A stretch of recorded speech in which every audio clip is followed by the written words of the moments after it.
making leaders across the island since 1946. The University of Mindanao continues its mission of developing human resources in the field of law, education, engineering and architecture, business and accounting, marketing and management, arts and sciences, social work, criminology and forestry, graduate and postgraduate studies, technical, vocational, and livelihood courses. Study at the University of Mindanao, the first in leadership education. Gikan sa lawak balitaan sa UMDigas College BA Communication Program. Kini ang Komunikasyon News Patrol. Mga lapas nga balita gikan sa sulod nga gawas nin campus. Ihatod sa inyong BA Communication News Patrollers. Kung ano ang inyong mga ting balita.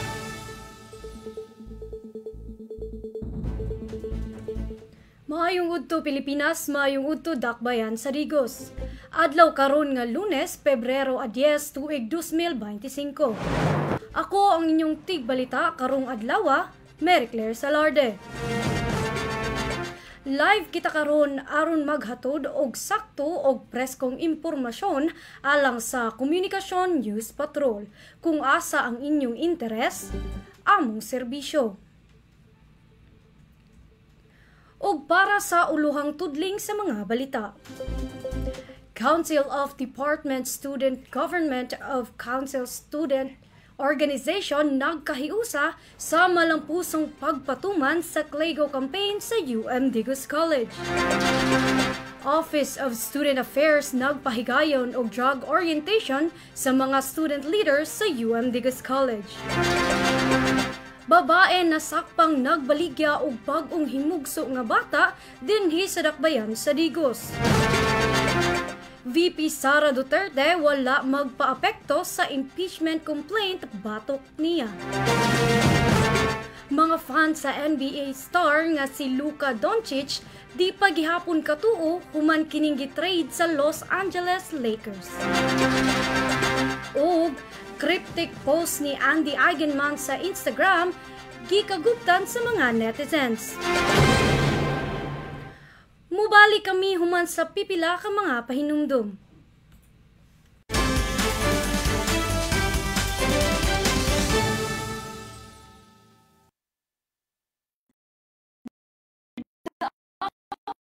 Student implements students and foster camaraderie while preparing the students for competitions. It also encourages students to develop social and interpersonal relationships as well as leadership skills through membership in various campus organizations which are being supervised by faculty and non-faculty advisors. Among these are the college student governments and all the accredited academic, religious, civic, and social student organizations. The Office of Student Affairs is responsible for releasing the Good Moral Certificate for employment, PNP requirement, PRC or board exam requirement, scholarship, transfer of school, and other purposes. The Office of Student Affairs is also responsible for giving clearance for replacement of ID for the following reasons: lost ID, burnt out or damaged ID, change of academic program, returning student, and change of status. For more information, you can visit the Office of Student Affairs located at the back of the UMDC Gymnasium.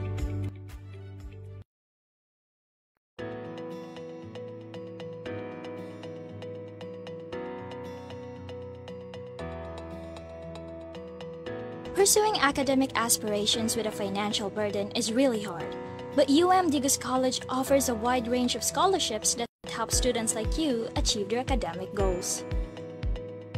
Whether you are an incoming freshman or a returning student, financial assistance is within reach, and availing these scholarships is easier than you think. All you need to do is visit our student accounting office, where our friendly staff will guide you through the process. The Student Accounting Office is known to ensure correct and complete school fees assessment of students and also provide timely processing of scholarships and renewal of qualified students. Digus College offers scholarships based on academic merit, financial need, talents, dedication, and more. But make sure to meet all the qualifications before applying to ensure immediate approval of the desired scholarship. For more specific details, just visit the Student Accounting Office and discover how you can turn your dreams into reality with a scholarship from Digus College.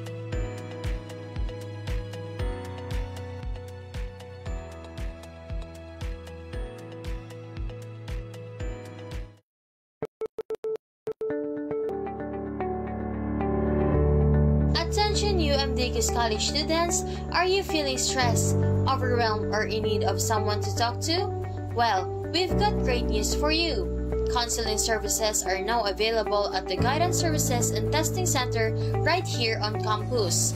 Our experienced counselors are here to provide you with a supportive and confidential space to discuss any personal, emotional, or psychological concerns you may have. Whether you're dealing with stress, anxiety, relationship issues, academic challenges, or anything else, we're here to help. Our counselors use a client-centered approach, working collaboratively with you to establish goals, explore options, and develop a plan for addressing your concerns. Booking a counseling session is easy. Simply visit the GSTC office during our operating hours or give us a call to schedule an appointment. And remember, your privacy and confidentiality are always our top priority. Information shared during counseling sessions is kept strictly confidential. So don't hesitate to reach out if you need support. We're here for you every step of the way.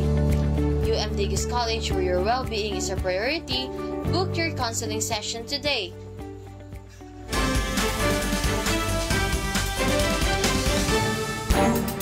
Ug padayon gihapon kamong nagtanaw sa Komunikasyon News Patrol. Alang sa atong lakat panahon, ang Visayas, Bicol Region, Mimaropa, Quezon ug Aurora makasinati og madag-umon nga kalangitan nga adunay katag-katag nga pag-ulan, kidlat og dalugdog tungod sa shear line tungod sa hanging amihan. Posibleng magdala kini og mga pagbaha og landslide ilabi na sa mga dapit nga makasinati og hinay ngadto sa kusog nga pag-ulan. Sa Caraga makasinati gihapon og madag-umon nga kalangitan nga adunay katag-katag nga pag-ulan, kilat og pagpanalugdog tungod sa easterlies o ang hangin nga magagikan sa silangang bahin sa nasod. Posible gihapon kining magdala og pagbaha og landslide sa mga lugar nga anaa sa low-lying area. Sa Metro Manila, Cagayan Valley, Cordillera Administrative Region, Central Luzon ug Calabarzon, madag-umon ang kalangitan nga adunay pag-ulan tungod kana sa northeast monsoon o amihan. Busa posibleng adunay pagbaha o landslide ilabi na sa mga lugar nga makasinati og kusog nga ulan. Sa nahabiling parte dinhi sa Mindanao, madag-umon ang kalangitan nga adunay katag-katag nga pag-ulan, kilat og pagpanalugdog tungod sa easterlies nga posibleng magdala og baha og landslide. Ang pinakataas nga temperatura mahimong mosaka ngadto sa 28.9 degrees Celsius ug ang pinakabugnaw nga temperatura mahimong mokanaog ngadto sa 23.5 degrees Celsius. Samtang dinhi sa atua sa dakbayan sa Digos, posibleng makasinati usab kita og madag-umon nga kalangitan nga adunay 10% nga tsansa sa pag-ulan. Sa mga sunod nga adlaw, gibana-bana ang dunay thunderstorms sa adlaw Martes nga posibleng masinatian gikan sa buntag hantod sa gabii. Tungod niini nagpahinumdum ang State Weather Bureau sa publiko nga magbantay og mangandam. Ang adlaw ni subang ganihang alas 6:22 sa buntag ug mosalop kini unyang alas 5:59 sa gabii. Alang sa atong campus news, Council of Department Student Government o Council of Student Organization nagkahiusa sa malampusong pagpatuman sa Clego campaign sa Digus College. Alang sa dugang pang mga detalye, ania si News Patroller Alexa Arididon.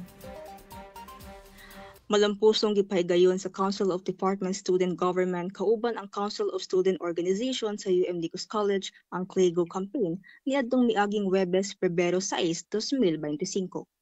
Ang mga opisyal sa CDSG ug CSO nga gipanguluhan ni Philip Brel Anyabeza, presidente sa CDSG, nagtinabangay sa pagpatuman sa kampanya pinaagi sa aktual nga pagbisita sa matag classroom, gikan sa A rooms, B rooms, C rooms ug apil na ang mga laboratorio. Gisiguro nila nga matag estudyante makasabot sa katuyuan sa kampanya pinaagi sa usa ka mubong nga presentasyon. Diin sila nangayo og 5 ka minuto matag klase aron ipasabot ang kinungdanon sa CLEGO. Gilauman sa mga opisyal nga pinaagi sa ilang pagpahibalo, mahimong mas disiplinado ang mga estudyante sa pagmintinar sa kalimpyo. Labaw pa sa simpleng pagpanglimpyo, gisgutan usab nila ang importansya sa saktong pagsegregate sa basura o ang pagbulag-bulag sa malata ug dili malata. Kapahinumduman usab ang mga estudyante nga dili magbilin og basura sa ilang mga lamesa ug bangko ug siguraduon nga palungon ang mga suga ug electric fan matag hawa nila sa ilang classroom aron makatabang sa pagtipid sa kuryente. Ang kampanya nga Clean as You Go o CLEGO, usa ka inisyatibo nga nagtinguha sa pagpukaw sa kabalo sa mga estudyante mahitungod sa kahinungdanon sa kalimpyo o responsableng pagdumala sa basura. Kini nga kampanya nag-awhag sa tanang estudyante sa UMDicos College nga magpabilin nga limpyo ang ilang mga classroom ug uban pang pasilidad sa eskwelahan pinaagi sa disiplinadong paglabay sa ilang basura sa husto nga basurahan. Para sa Komunikasyon News Patrol, ako si Alexa Nicole Aretidon, ang inyong tigbalita. Office of Student Affairs nagpahigayon og drug orientation sa mga student leaders sa UMDicos College. Atong dawaton pag-usab si News Patroller Alexa Nicole Aretidon alang sa dugang pang mga detalye. Ang Office of Student Affairs sa UMDicos College nagpahigayon og drug orientation alang sa mga student leaders sa moong institusyon niadtong Miyerkules, Pebrero 5 niining tuiga. Kini nga kalihukan nagsubay sa implementing guidelines for the conduct of drug testing of students aron mapalig-o ng ilang kahibalo sa mga estudyante mahitungod sa mga peligro sa paggamit og ginadili nga droga.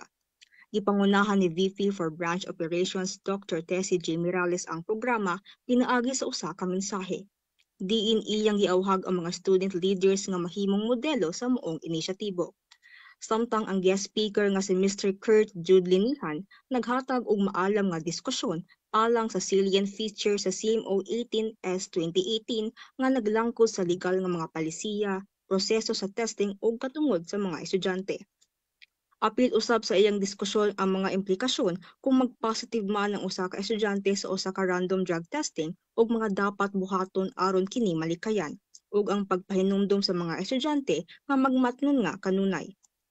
Ug bahid pasal sa head sa usa nga si Sir John Raven B. Manulat, MIT, dili angay mabalaka ang mga estudyante kung aduna may random drug testing o kung sila may mag-positive tungod kay ipabilin kining confidential ug dili isa publiko sa moong institusyon. Para sa Komunikasyon News Patrol, ako si Alexa Nicole Aretidon, ang inyong tigbalita. At ang iunya sa pagbalik sa Komunikasyon News Patrol. Babae na sakpang nagbaligya og bag-ong himugso nga bata dinhi sa Dakbayan sa Digos. VP Sara Duterte wala magpaapekto sa impeachment complaint bato kaniya. Mga fans sa NBA star nga si Luka Doncic di paghihapon katuo human kini gitrade sa Los Angeles Lakers. Ug critic post ni Andy Eigenman sa Instagram gikaguptan sa mga netizens.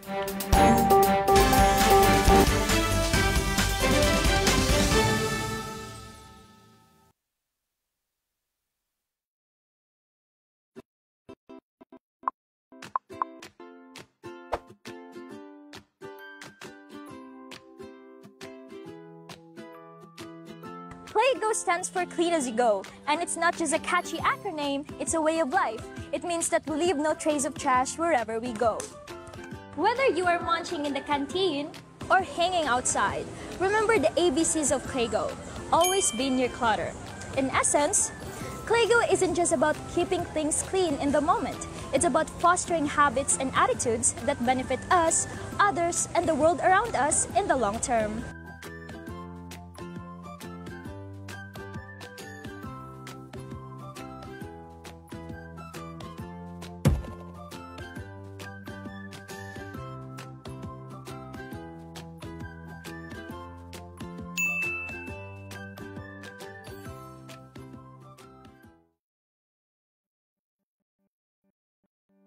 Maayo ko impormasyong ipahayag bahin sa usa ka importante nga concern mao ang energy consumption. Atong hisgutan ang mga paagi sa pagtipid sa kuryente sa atong eskwelahan. Daghang yano nga mga pamaagi nga mahimo nato aron makatipid sa kuryente. Sama sa pagpatay sa mga suga og electric fans kung dili na kinahanglan. Ang pagbiya sa classroom nga hayag nga wala magamit ang suga makasayang og daghang kuryente. Ikaduha ay unplug ang mga gamit na dili gamiton o puno na ang battery, sama sa cellphones o laptops o computers. Ang pagbilin nga nakaplug bisan puno na ang battery na gamit gihapon og kuryente. Bisan o gamay ra kini, dako gihapon ang epekto kung marinti nga buhaton. Ikatulo, gamito nato ang energy efficient appliances o mag-monitor kita sa atong pagkonsumo. Ikaupat, i-report ang mga daot o naay diferensya ng mga kagamitan aron mapulihan og maayo, pananglitan sa kakurap-kurap nga suga. Kung kining mga pamaagi ma-apply ka natong tanan, dakong tabang na kini sa pagbawas sa energy consumption. Sa katapusan, ang matag usa ka nato adunay responsibilidad nga magtinabangay aron makatabang sa pagtipid sa kuryente. Mahimo nato buhaton kini pinaagi sa simple nga pagmatngon sa atong mga aksyon o pagkat-on sa maayong pamaagi sa paggamit sa kuryente. Pinaagi sa pagtinabangay, mahimo nato nga mapaayo ang atong eskwelahan ug mapanalipdan ang atong kinaiyahan.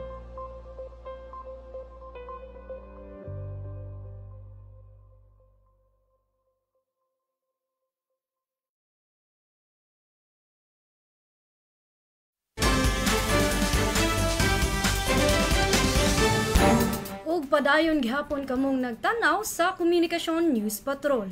Kung asa ang inyong interes, among serbisyo.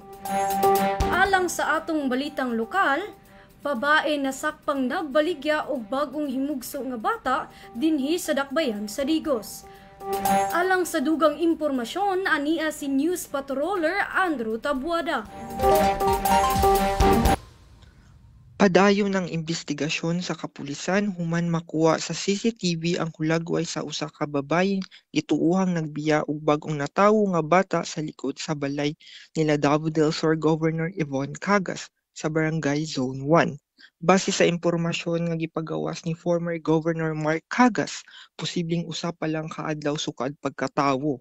Base sa CCTV footage, makita ang babayeng nagdala sa maong bata sulod sa usa ka shoulder bag. Nakasuot kini og face mask, rason nga lisod mailan ang iyang hitsura. Ipasaka na ang imbestigasyon ngadto sa kapulisan aron masayran ang identifikasyon sa maong babayi ug ang rason sa iyang pagbiya sa bata. Nangayo usab og tabang ang otoridad sa publiko nga makahatag og tugang kasayuran kabahin sa panghitabo. Samtang nagpadayon ang imbestigasyon, gidala na ang bata sa mga otoridad alang sa tukmang pag-atiman o pag-monitors sa kahimsog nini. Para sa Komunikasyon News Patrol, ako si Andrew Tabuada, ang iyong tigbalita. Vice President Sara Duterte wala magpaapekto sa impeachment complaint batok niya. Alang sa dugang detalye, ania si News Patroller Hashmi Lanzo. Mas sakit pa ang mabuwagan sa uyab kaysa tangtangon sa pwesto. Mao kini ang pasundayag ni VP Sara Duterte bahin sa impeachment case batok kaniya. Sa usa ka press conference, gipadayag ni VP Duterte nga ang iyang legal team nagsugod na og pagpangandam sa kaso sukad pa niadtong Nobyembre 2023 human sa mga aligasyon sa dili saktong paggamit sa 125 million pesos nga confidential funds. Bisan pa sa 215 ka mga mamba balaod nga misuporta sa impeachment, apil ang pipila nga gikan sa iyang baluarte sa Mindanao, wala magpakita og kabalaka ang maong Vice Presidente ug mipasalig nga dili siya mobiya sa pwesto. Wala usab siya motumbok kung adunay papel ang presidente sa kaso, apan gingon nga nakapokus siya sa iyang depensa. Gipadayag usab ni VP Duterte ang iyang interes sa pagdagan pagka-presidente sa moabutay nga 2028 election, apan nag-ingon nga magdepende ang iyang desisyon sa resulta sa survey. Para sa Komunikasyon News Patrol, ako si Hashmi Lanzo, ang inyong tigbalita. Sa balitang sports, mga fans sa NBA star nga si Luka Doncic di paghihapon katuo human kining gitrade sa Los Angeles Lakers. Alang sa dugang nga impormasyon, ania si News Patroller Denver Pelarion. Dili gihapon makatuo ang fans sa Dallas Mavericks human sa kurat nga trade nga mipedala kang Luka Doncic sa Los Angeles Lakers ug nagdala kang Anthony Davis sa Dallas. Tungod nini, dagang Mavericks fans ang nagtipon sa gawas sa American Airlines Center aron ipadayag ang ilang kasubo ug kasuko. Dili lang ang fans ang naglisod sa pagdawat sa maong kalit nga desisyon, ang mga teammates ni Doncic sama nila Kyrie Irving, Spencer Dinwiddie ug Daniel Gafford. Miingon nga ang ilang ginatubang ang emosyonal nga epekto nini samtang nagtinguha nga mopadayon isip usa ka team. Bisan si Doncic mismo nagpadayag sa iyang kakurat.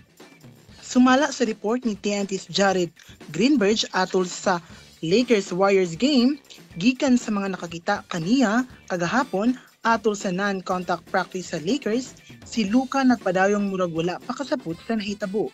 Ang mga coach naghatag kaniya og panahon aron maka-adjust sa bagong syudad, bagong teammates ug sa mismong pag-trade sa iyaha. Original nga plano nga ang duha magdibu atong niaging Sabado. Apan samtang si Davis mipasalig nga moduwa batok sa Houston Rockets, ang dibu ni Doncic giuswag karong Lunes batok sa Utah Jazz.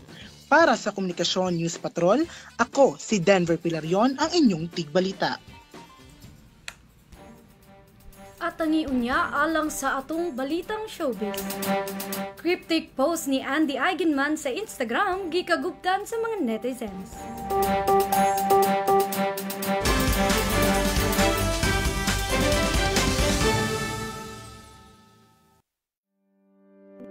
Maayong adlaw mga ga, karon na ako'y impormasyong ipahayag bahin sa usa ka importante nga concern mao ang energy consumption. Atong hisgutan ang mga paagi sa pagtipid sa kuryente sa atong eskwelahan. Daghang yano nga mga pamaagi nga mahimo nato aron makatipid sa kuryente. Sama sa pagpatay sa mga suga og electric fans kung dili na kinahanglan. Ang pagbiya sa classroom nga hayag nga wala magamit ang suga, makasayang og daghang kuryente. Ikaduha ay unplug ang mga gamit nga dili gamiton o puno na ang battery, sama sa cellphones ug laptops o computers. Ang pagbilin nga naka-plug bisan puno na ang battery na gamit gihapon og kuryente. Bisan og gamay ra kini, dako gihapon og epekto kung permanente nga buhaton. Ikatulo, gamiton nato ang energy efficient appliances ug mag-monitor kita sa atong pagkonsumo. Ikaupat, i-report ang mga daot o naay diferensya ng mga kagamitan aron mapulihan og maayo, pananglitan sa kakurap-kurap na suga. Kung kining mga pamaagi ma-apply ka natong tanan, dakong tabang na kini sa pagbawas sa energy consumption. Sa katapusan, ang matag usa ka nato adunay responsibilidad kung magtinabangay aron makatabang sa pagtipid sa kuryente. Mahimo nato buhaton kini pinaagi sa simple nga pagmatngon sa atong mga aksyon o pagkat-on sa maayong pamaagi sa paggamit sa kuryente. Pinaagi sa pagtinabangay, mahimo nato nga mapaayo ang atong eskwelahan ug mapanalipdan ang atong kinaiyahan.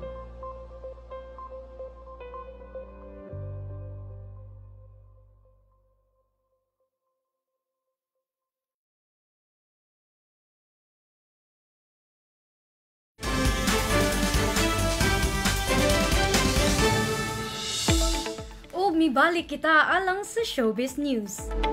Nagkagubot ang mga netizens sa social media niadtong Biyernes sa gabi, Pebrero 7, sumtong nagpadayon ang isyu sa relasyon ni Andy Eigenman ug iyang bana nga si Filmar Alipayo.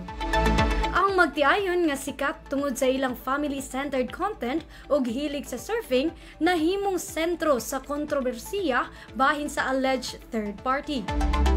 Si Andy nagpost og mga cryptic nga mensahe sa Instagram nga nagpasabot sa Year of the Snake sa 2025. Gisundan pa kini og post sa iyang IG story nga nangayo siya og tambag sa AI website bahin sa sitwasyon.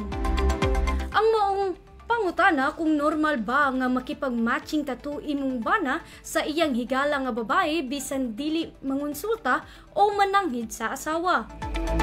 Samtang nagpadayon ang chismis, ang bana ni Andy nga si Filmar nagpost usab sa Instagram bahin sa isyu nga nagsulti nga kung unsa man ang nabasa, maoy tuuhan sa tanan. Dili na kuno ni matago tungod kay lisod na ang sitwasyon.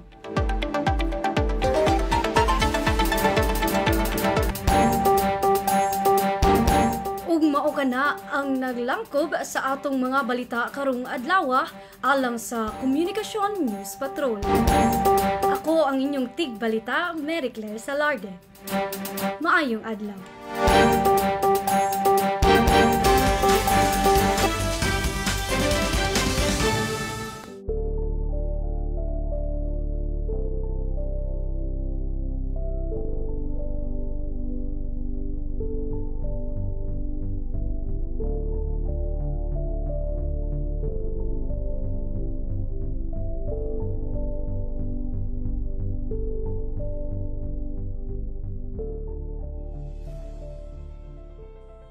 As human beings, we are wired to connect, socialize, communicate. We communicate every day, whether verbal or non-verbal, face-to-face or through email, text, or via social media. Communication has always been a key to our functioning well-developed society.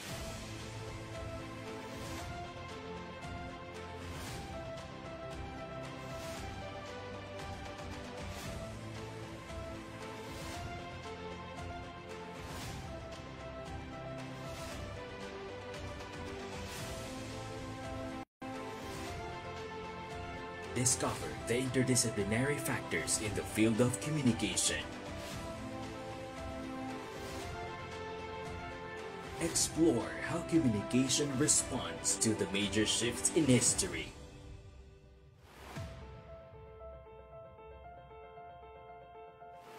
Examine how everyday forms of communication create meaning and shape our perspective of the world. Communication that navigates the forces of change and globalization. Our emerging reality. This is our critical focus.